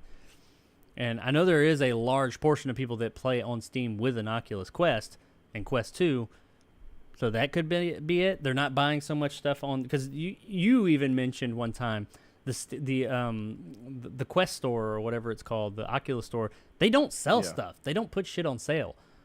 No, or if they do put stuff on sale, they'll give you like, I don't know, $10 off coupon. Sometimes they'll put stuff on sale, but it's rarely. Like, I think one of their games, or one of their most popular games, whatever game it was like $40 for like, you know, a whole year. It never went down in price. It's like Nintendo. Like, I don't know why they think they Robo Recall. That's one of them. That game's Yeah. still at its original price. That's crazy. And I mean, I could spend the money to buy it, but I'm not going to, because I know that over on Steam, while they don't have some of the exclusives they do, like Vader Immortal, Robo Recall, Twilight Zone, things like that, they watch my stream for that one, people. But they sell the living shit out of stuff on Steam. You can get so many deals on VR, just regular games, but VR specifically in this case. You can buy so many VR games, and they work on this thing. So that's what people are doing. I think that they're going over to Steam, and they're just buying them there. And, there's some stuff on Oculus they want, but they're like, I'll wait. Well, during the summer sale, Half-Life Alyx was like $19.99. Like, I was like, oh, that's shit. That's awesome. Yeah, and I mean, my point, focus on your damn software. Make money there. That was the business model, has been forever. Make the money there. But, you know, hey, it's happening. They're raising it. Now, I do think that we're going to talk about a story in a minute that's in a similar vein of another product. But with this one, they don't really have any competition. There's other VR headsets, but I mean, the Valve Index, which is probably the second most current popular headset, is $1,000. I mean, you can get just the headset for $499, I think, or $450, something like that. But you got to have like base stations, you got to have controller, all that. To get the whole package, if you have none of it, is going to cost you $999, $1,000 minimum, and unless you get it used or something. So yeah, it's no real comparison. Even now, still, it's twice as much. It was a great headset, don't get me wrong, but it's twice as much. So they don't really have any real competition. So they can do this And still, Yeah. people are going to be pissed about it. And they're going to be fuck you, Facebook, you're doing all this stuff. I'm going to buy my headset at some point. People are still going to fucking buy it. Because, I mean, first of all, a lot of people aren't even aware of this kind of stuff, but people still pay for it because that's what it costs, and it's still $500 cheaper than the next best option. So it's shitty, but it is what it is. And yeah, I don't think it's. I don't think that this. I think the story is sugarcoating some things. They're talking about it's because we want to grow the industry and all that and blah blah blah. Then fucking grow it. You're not growing it with this headset. I mean, you are with the headset. You grow it with. You can have the greatest headset in the world if you have no stuff to put on it. That's what matters. Make some shit to put on it. Make your money there. Make people want to buy that stuff and make your profit that way. Don't raise the price of the headset, because what's going to happen if you don't start releasing some more quality stuff, not like the Twilight Zone game you released, you're going to just end up with a really impressive piece of tech that nobody wants because there ain't shit to do on it. I'm not saying there's not stuff to do on it. There is, but you're going to continue to lose money because people go over to Steam and you don't get a fucking penny of that. But that's just my opinion. I think it's...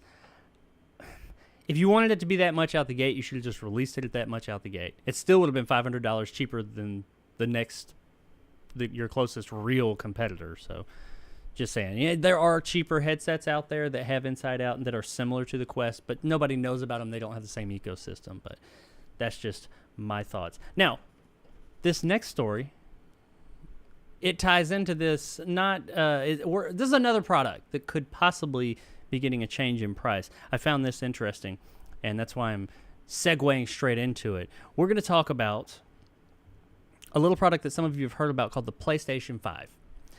A few stats. All the companies, like their fiscal years or their quarters just ended.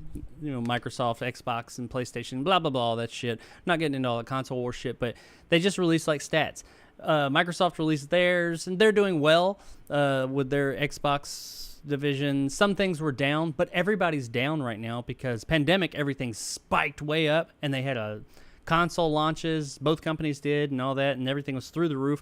So right now, first quarter of the year, there are slight... It's not about is it going to be under last year. They know it is. All the companies do. But it's how low is it going to be? And apparently Microsoft is doing fine. They were doing decent, and they had some minor jumps here or there, but some things were down, plus chip shortages and all that.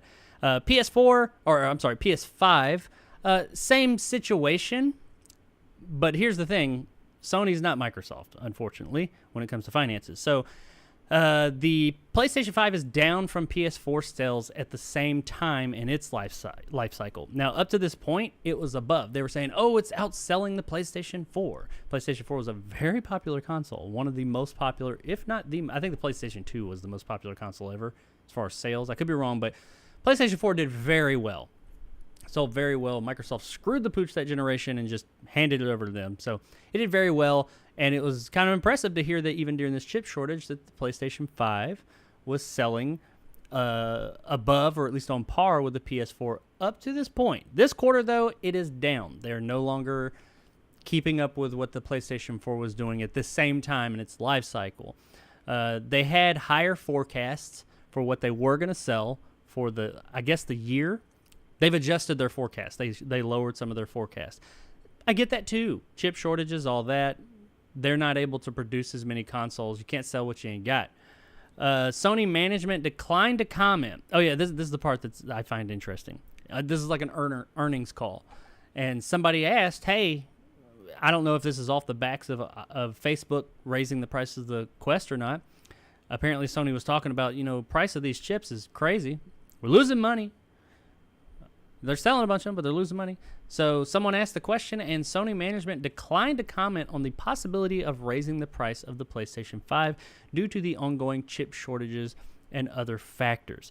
This would be uncharted territory. This wouldn't be uncharted territory for the company, as it recently raised prices, at least for some of its devices like headphone speakers and cameras. One of the executives was quoted in saying, about a potential price increase for the PS5, at this point in time, there's nothing specific I can share with you about the prices. All right, so you're saying to yourself, they didn't say they're raising the price. What are you talking about? Yeah, but they didn't say they're not either.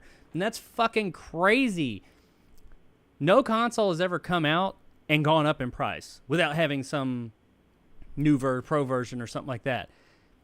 Because I feel like that would be one of the first things. I know that these companies don't like to like comment on rumors and stuff like this. This is a fucking earnings call, and somebody's like, "Hey, you think you're going to raise the price of this thing?" Unprecedented territory, right? That seems like one that a company would be more than willing to and easily say, "No, I mean, are you crazy? We wouldn't do that. That'd be suicide." No, they said, "We don't have anything to share right now on that specific on the price point." That's fucking scary if you're interested in getting a PS5, because that means. Not saying that they will raise the price, but it means that they're open to it. They have at least talked about it. It's out there. I mean, or they would have just been like, no, because that's not when is this coming out? When is this happening? When is that? No one would be surprised if they were like, hell no, because I don't think anybody was thinking this until it got asked, because they were talking about how much it cost, and they've raised the price on other devices that they offer within the company. So, yeah, I'm curious. Because I'm not saying that Sony's not doing well. They are still the market leader this generation. Well, not the market. Nintendo is, but they're the market leader between the big two, Microsoft and Sony. But they've lost a tremendous amount of ground because Microsoft is slowly coming back up. And they say that within a year, maybe even less, they'll be head-to-head in sales. Because they started with quite a lead in the sales department, but Microsoft has been quickly catching up, which means they're selling more, which they are, and Sony is selling less. They're both still selling, and they're selling out. You can't buy either of these consoles anywhere. You can buy a Series S, that's it. But you can't buy an X or a PS5 or a digital PS5, any of that anywhere. So they're still selling out, and they're doing fine in that regard, but they're bleeding money. Microsoft has shown that we'll bleed money. We'll bleed money to win, and we'll bleed money to get to where we need to be so we can make more money later on. Sony just doesn't have the money to do that to that same degree. They got lots of money. Sony's a big company, but I am curious as to what you think. Do you think that they will raise the price, or do you think that there is a possibility that they'll raise the price of the PS5? And if they do, what do you think it'll just be oh well, people will bitch and moan and then they'll still buy it? Or do you think this could be another PS3, Xbox 360 generation kind of thing? I think at this point, people are willing to pay whatever for the PS5. People want it. You can't get it, like you said. I think it is a little bit easier to get now than it used to be, but it's the secret weapon, or not really secret, but the weapon that Xbox has is Game Pass, which you can play on everything, and PlayStation is slow to catch up. You have to have a PS5 or wait, 2 years to get like a version of the game on PC, and Game Pass is like, or Xbox is like, hey, you want to play one of our new games? It'll be on day one on Game Pass. You can play it anywhere you want to, and you don't even need a console. That's what the difference between Sony and Xbox is Xbox, and they own a lot of companies now. Yeah, and all them companies, especially when they own Activision, which could be real soon that deal could actually go through, but it'll definitely be within the next year. Yeah. All those Activision games, Call of Duties, and all that. You can play them anywhere, I guess, they're saying possibly, but you can play them for free here. Well, within your subscription. Yeah. So I agree with you. Now, just to interject real quick, Sony does have their version of Game Pass now. It's really convoluted. It's PlayStation Plus or something. I don't know. They rename some stuff. They put some stuff together. There's tiers and all that. It's confusing. I'm sure it's not that confusing, but it's a bit more confusing. They have a version of it, but it doesn't. It has lots of games you can play, but they don't have the day ones and all that. Why can't I pay like $10 a month, get what Game Pass does for PlayStation? I'd be glad to give them $10 a month to be able to play all the PlayStation new games on PC. And I think that they do have a $10 a month tier. There's 3 tiers. I know that. There's there's one that's around $10, and then it goes like 15, and then 20 or something like that. And each tier gets more stuff. And I'm like, don't you ever have a console to play it though? Yeah, I think so. I think that it does not work on like I don't think that, because they don't have their own online store. Like with Game Pass, that goes through the Windows Store, the Microsoft Store, or whatever. You could buy them on Steam, but it doesn't go through Steam, even though they've talked about partnering with Steam in some way. That's not a reality right now. But no, I don't think that you get any of the PC benefits. It's all console. Yeah, see, that's the problem. Like we can go on Game Pass and play Flight Simulator or whatever Xbox decides, Gears of War 95. It's just I don't know. The raising back to the raising the price. If they do it, it'd be kind of stupid. But you know, if they can't keep consoles in stock, so what are they going to do? You know. Well, yeah, I think I was surprised. I think that they originally, I would bet money they originally, and we'll never know, wanted that console or planned on releasing that console at a higher amount. But if anybody remembers back to when the price and naming and all that shit was going on with these two consoles, because their prices and naming and versions all came out like within a week of each other or something like that. It was like a waiting game. We knew that these were both coming out in November, and I don't think we got prices or specifically what they were going to be until September. I think it was something like that, middle of September, and it was a leak, which may or may not have been done by Microsoft, but they were waiting out to see what the other company was going to do, because I think Microsoft clearly was like, we're going to undercut you. They wanted to undercut. They wanted PlayStation to come out and say $600, because a lot of people were talking about $600 or $700 for the PS5 originally. And I am not $700. I don't know, but I could totally see them, because the damn thing costs $500 now MSRP. But I could see them saying $600 for the new Mac Daddy PlayStation 5, and then the digital like $500 or something like that. But then Microsoft, you know, leaked out that ours is going to be $500 and $200, I believe, $250 or whatever, it was $300. Mm-hmm. Yeah, it's $500 and $300, and then like within a day, like a couple of days, they released theirs at the same, well, their top model at the same price point. I guarantee they wanted that thing to be more, but they're not dumb.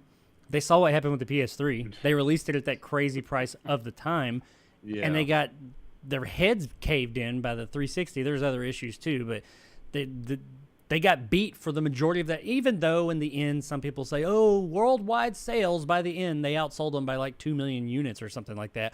Okay, because they're always going to, well, actually they've been getting outsold in Japan here recently, but whether that's stock or not, but either way, they had Japan, they had some other areas where they were getting that, and they did improve over time over that generation. But for the majority of that generation, that was the 360 generation. Microsoft had that one in the bag.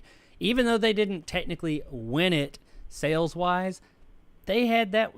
Most people consider that their win that generation.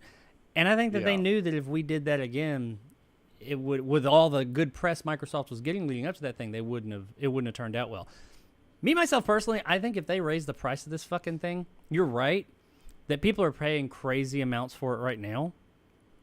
So, yeah, people are kind of used to it, but there's a lot of people that aren't buying one because it costs these crazy amounts of money.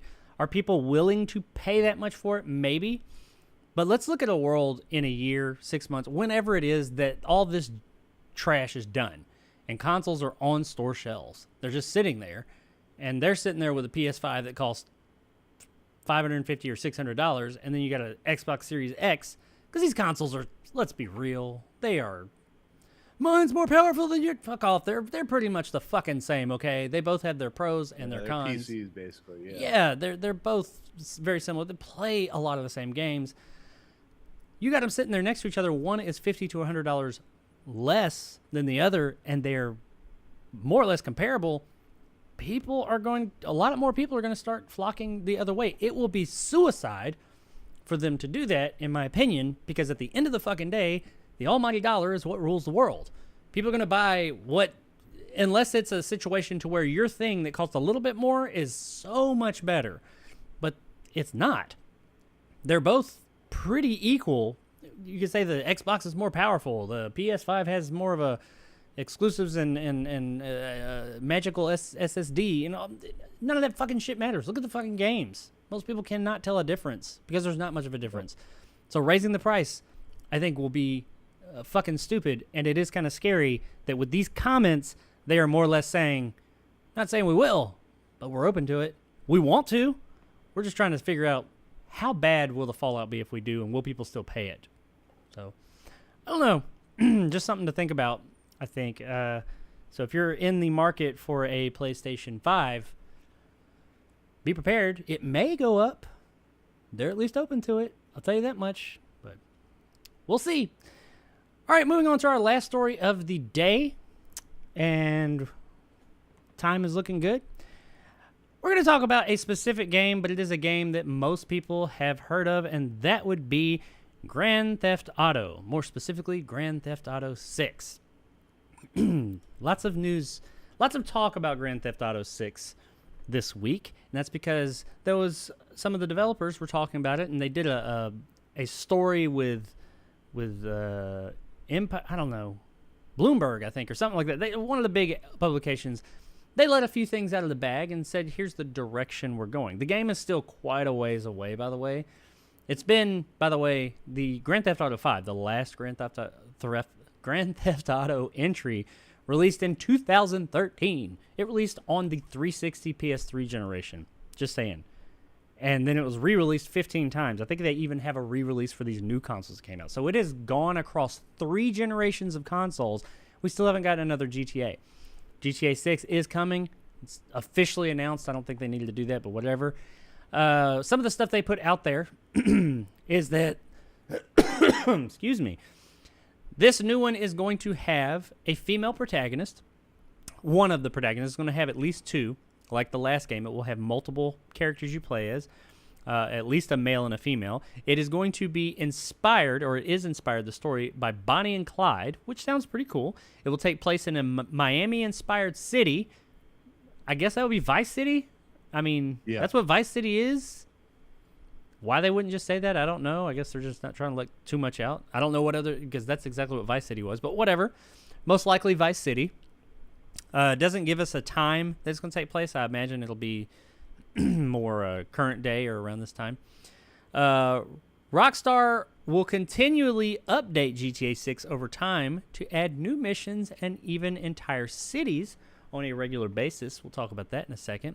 And then the part that I want to talk about the most, the report does state that Rockstar developers are taking care to not punch down with jokes about marginalized groups, which would be a change from the past games that poked fun at all manner of people. Now, they do go more into that, talking about who, like, pretty much, they're not going to, their humor is going to be more subdued. They're not going to be satiring all those people, just in general.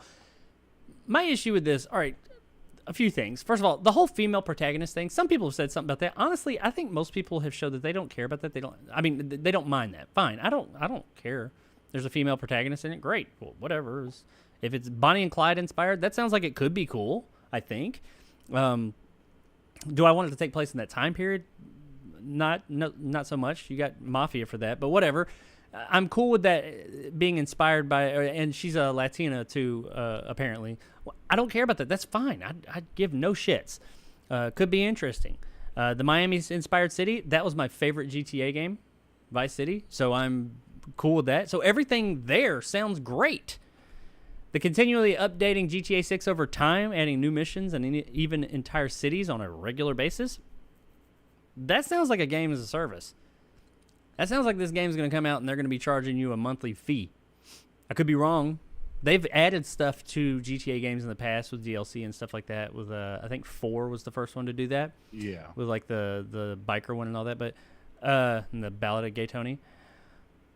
So I mean that could go either way, but that does sound a lot like the kind of stuff that people talk about nowadays with games where they have you paying a monthly fee and you get seasons and all that. I don't want that for my GTA game. I just, that's not something I'm interested in. I do wonder how deeply ingrained into the game that will be. I want a straight up single player GTA game. That's what I'm interested in playing. So if they go, because I know that GTA Online has been a huge thing for them. So I'm wondering if they're going to start merging those lines between GTA Online and the actual GTA game. We'll see. But the thing I wanted to talk about the most is they're taking care not to punch down, make jokes about marginalized groups and other people, and poke fun at all manner of people. Okay, so I'm not sitting here saying that I want racist and sexist and marginalized jokes about people like that. I'm not looking for that. But let's be real. That is what GTA is. GTA has always pushed boundaries because it's satire. It is not making fun. It is satirizing everyone. It is the South Park of video games. South Park does it because they do it to everyone. No one is safe, and that's what GTA did.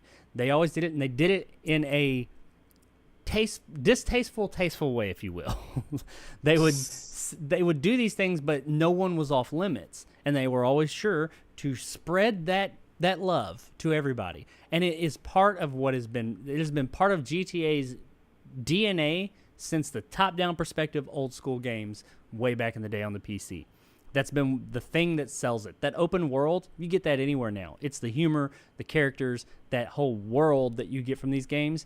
That's what we get, because I think people understand this is satire. It's funny because it's taking some possibly true things and either expanding, like just blowing them over the top, or taking even stupid views that people have of things and blowing them over the top. It's taking things and satiring them. And that is just one of the core tenements of what GTA is. And if they do away with that, is it going to be GTA anymore? Because GTA is not just about running around a city and shooting people and all that. And I saw a great comment where somebody said, I'm going to butcher this. I didn't record it here, but somebody said something like, you're going to have characters running up and like carjacking people and shooting them and telling them, yanking them out of a car and saying, I'm sorry, I respect you as this group or that or the other or whatever, and respect your sex or your creed or whatever, and then shoot you in the fucking face.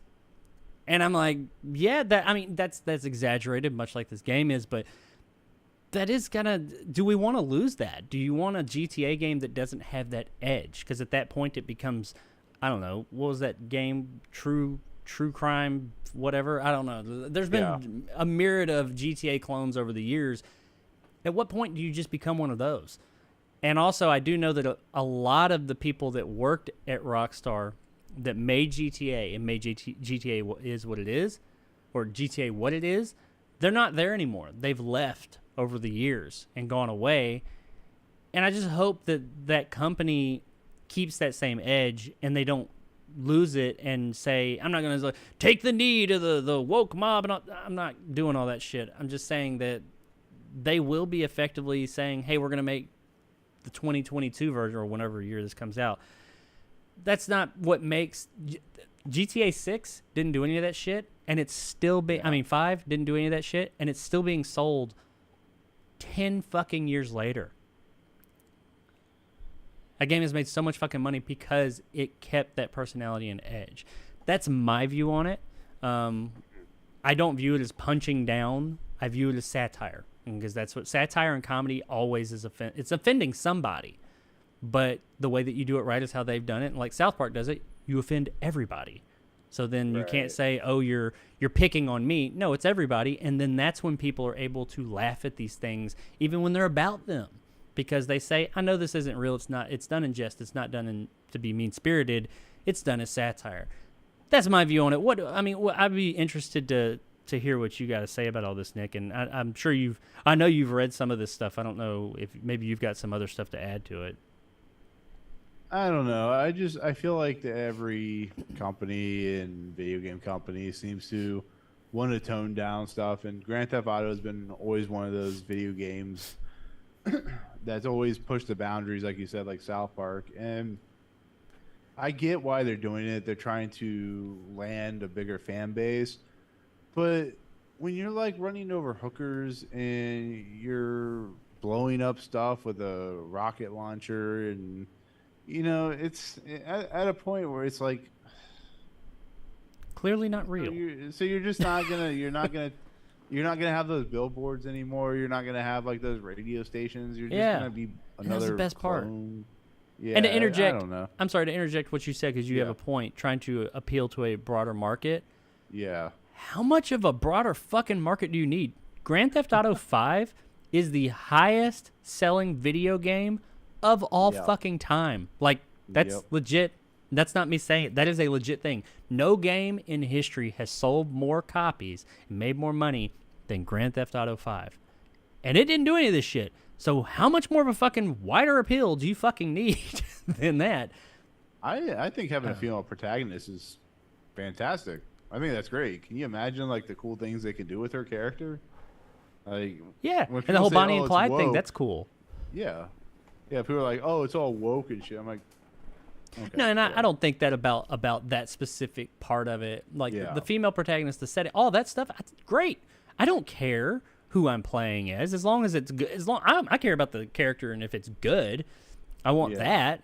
But I don't care that because it's a woman. Who cares? I mean, what's South Park? Saints Row. Yeah. You get to pick. But I've played through as both male and female, and I had a great time with those games. And so I don't give a shit if it's a woman, but it's the other. It's the changing of the direction of like their humor and all that. That's what bothers me. I'm sorry. I know I cut you off. I'm kind of passionate. No, you didn't cut me off. It just, I mean, yeah, Saints Row, Cyberpunk, 20, whatever. I mean, you go around throwing like spouting your wang off everywhere. It's like the games are made to be, escapism. They're not meant to. I guess they are meant to tell messages and stories too. But it's like, look, Rockstar made a game where their horse dick could shrink or expand based on the weather, and it's just like we're not gonna punch down anymore. It's like, do you know what game you're making? Like, I know they've lost a couple of their big people, because of problems, but it's like, do you know what Grand Theft Auto is? That's the problem. Have you ever played a Grand? Yeah, I have you ever don't played think the Grand people Theft Auto? there do. I don't think that because they've been working. A lot of the people there at that company now. I'm not going to say all of them, obviously, but they have lost a great deal of the creative or the people that worked on the original games and even Grand Theft Auto 5. We got to think 10 years ago is when it was made. They've been So crazy. Yeah, I know. They've been making add-ons and stuff like that for Grand Theft Auto 5. They've been building off of that all this time. So like that part of it, the world, the comedy, all of that was already there. They're just adding mechanics, adding missions, things like that.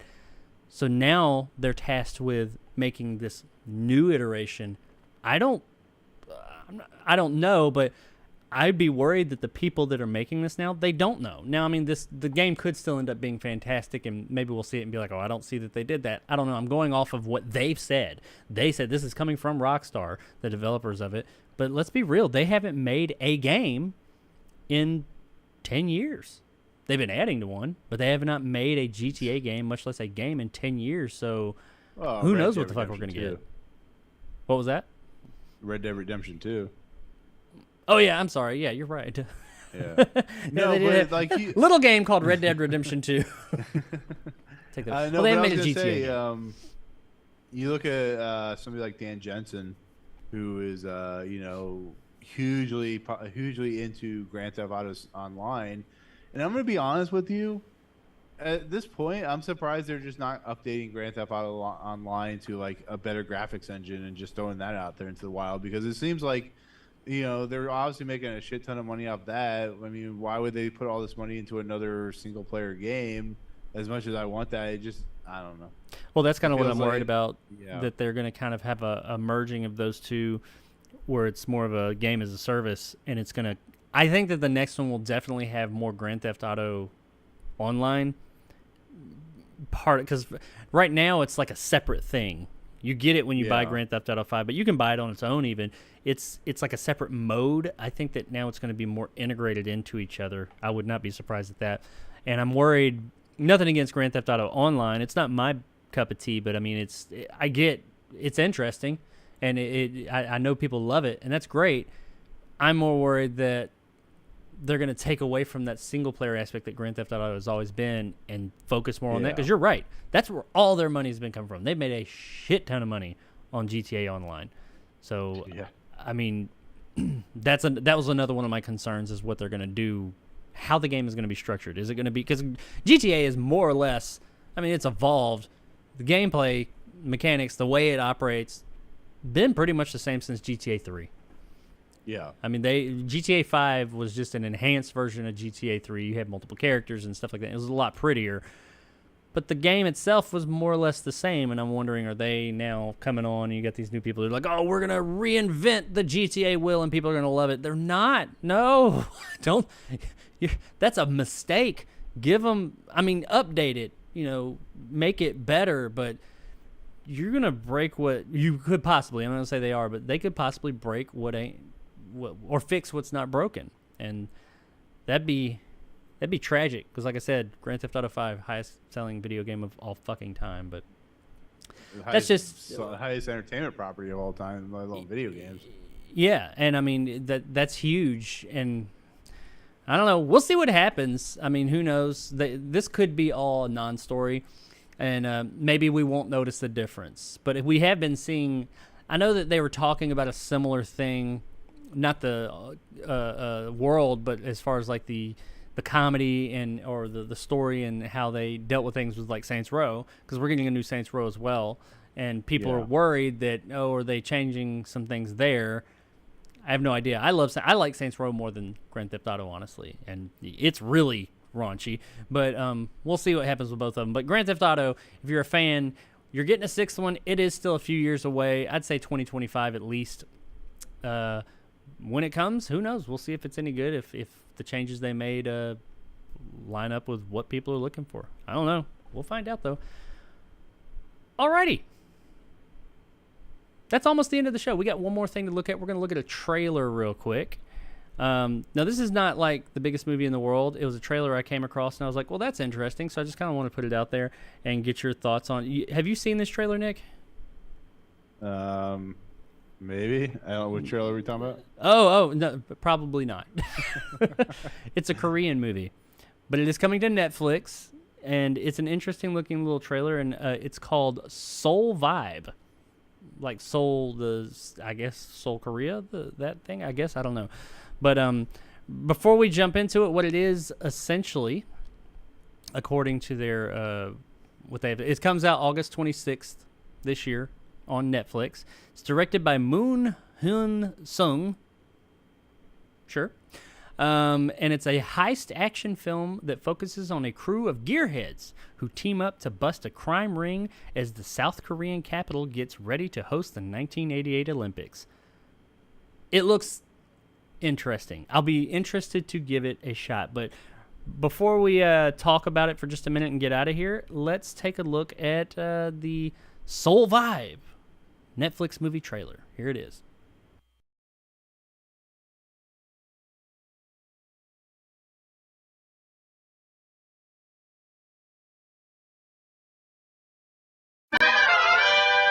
오늘 운전기사 새로 뽑을 거예요.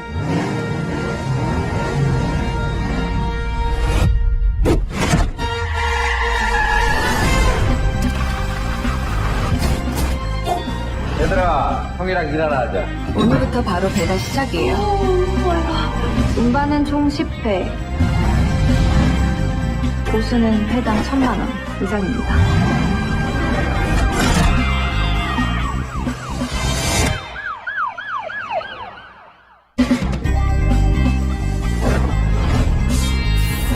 알잖아, 운전은 내가 있지. 그러니까 우리가 1등 먹는 게 가능하지?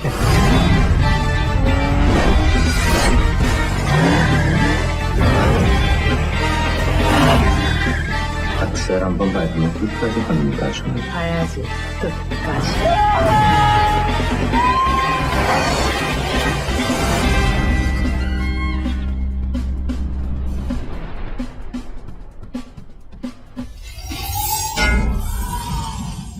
So there you go, ladies and gentlemen. Soul Vibe, the trailer.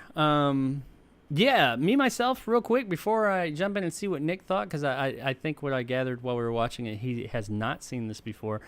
I'm getting some Fast and the Furious, like later Fast and the Furious / Baby Driver vibes from this, and that speaks to me a lot, because as trashy as the Fast and Furious movies are, I really enjoy those movies. The whole, a big heist action film, as they bust up a crime ring in the 80s. The 80s, is really big right now. And just that whole... I was digging the vibe to this trailer overall. It looks like it could possibly be that kind of over-the-top South Korean fun. And what I really like about South Korean movies, as opposed to some other Asian cinema, like Japanese horror, if you will. Let's talk about horror real quick. Japanese horror, I think, always has a great idea. And it starts out well. They're made well. But by the time you get to the end of a lot of the Japanese horror movies that I've watched, not all of them, but many of them, it loses its way and goes way out there, and they can't figure out how to end it. And it just gets really, really out there. I've watched quite a few. Audition is fantastic, by the way. If you haven't seen that, check it out. But it's it's different. But and it doesn't go. You think it's going out. That's one that I really liked. It did a rope-a-dope. You think, oh god, okay, it's lost its way. It's out there. It had a cool idea. Now, oh wait, they brought it right back and they made sense. Lots of Japanese horror not like that. However, Korean horror, what I've always liked about them is they have great ideas too, and they're made very well. But they seem to usually stick the landing, and it stays in a place that you're like, okay, this didn't get too far crazy out there. Not saying some of them don't, but they have, in my opinion, a better track record of staying within that narrative, within the narrative that they're telling, and not getting too far out there. And by out there, I'm saying like where you're like, what the fuck is going on? But this isn't a horror movie, but it is a Korean movie, and I'm looking forward to it. I mean, there's not much more I can say about it. It just looks like a good time, and I like these kind of like over-the-top car movies like this. I used to be a gearhead. I still kind of sort of am, but I just like it. Just looked like a really fun, stupid, hey, we're having a good time, over the top 80s nostalgia trip action flick. What did you think about your first viewing of it? Oh yeah, it looks like I said. I went and tried to request it already because Korean films they have an interesting kind of feel to them when they come out. Like we said, Squid Game, I think it's Korean, if I remember right. Yeah. Squid Game is South Korean. Yeah. And there's just something special about the thing that I like most about the Asian cinema market is just the tendency to sometimes go over the top, the tendency to be cool, the tendency to be original, and that's what Korean films do. Isn't Snowpiercer? Yes. Bong No. Joon-ho's Well, Korean, it's right? directed by. Well, Korean yeah, okay, director. Parasite, stuff like that. Yeah. Parasite But is if Parasite you- South Korean. Yeah, if you watch those films, if you watch Bong Joon-ho, The Host, and stuff like that, I mean, you look at like Triple R and stuff like that on Netflix. These other countries are doing stuff that Hollywood and American cinema will never be able to replicate, and that's what I love. I love watching Korean horror films. You said Audition. That is one of the craziest horror films I've ever seen. You So just good. look at something like, yeah, it's so good, it's so disturbing. But I find something funny, unique. This could be like the worst film in the world, and I probably still will enjoy it. I mean, who knows? But I like it. Like you said, it does feel like an '80s version of like Baby Driver or Fast and the Furious. And they're Korea and Japan and China are hugely into those types of films, like the Fast and the Furious. And I can't wait. Like I said, I requested it for review, so hopefully I get it. But yeah, it looks stupid, but it looks fun as hell. So Yeah, well, that's the thing is, I don't need every movie to be an Academy Award-winning flick. I'm looking Yeah. forward to this because it just looks like dumb fun, and that's what's most important. I mean, Deep Blue Sea, I love that movie. It's fucking terrible. It's not a good movie, but man, it's just so much damn fun. Ghost Ship, one of the worst horror films I've ever seen, has one of the best horror moments in the opening. Yeah, the opening. Yeah. There's lots of movies like that I recognize are not good, but I'm like, they're not good in the traditional sense, but they're good in they entertain me, and that's what matters at the end of the day. Is, are you going to be entertained? And when I watch this trailer, I don't fully know exactly what it's about because it's like hyperkinetic, but it looks like fun. It looks like it'll be an hour and a half, 2 hours of just crazy, over the top, just fun, and I'm cool with that. Good. We need more of that in our lives, I think. Exactly. Just please more of it. But that's really all I got to say about it. I just wanted to kind of like give that trailer out there to you guys so you guys could see it. I knew Nick hadn't seen it, and I wanted to kind of get a little bit more awareness of Soul Vibe out there. Like Nick said, could be fucking terrible. I don't know, but it's coming to Netflix, so you never know. But it isn't a Netflix original. I mean, I think it's going to fall under the Netflix original banner, but Netflix didn't make it. It was already made, and they bought the rights to it. So, that depending on how you feel about Netflix, that could be a good thing. That they didn't really have their hands in it. They're just distributing it. So, yeah, Soul Vibe coming August 26th. So right around the corner, a little under a month. Check it out. All righty. Ladies and gentlemen, that is the show for Saturday, and we came in right under 2 hours. Right under it. It is 3:57 my time. We started at 2 o'clock. Woo! We're doing good. I'm doing better. I do still, as I've mentioned in previous episodes, I'm getting this part of the show. I'm kind of hitting a stride, able to get this stuff put together. I won't have to spend as much time getting things together.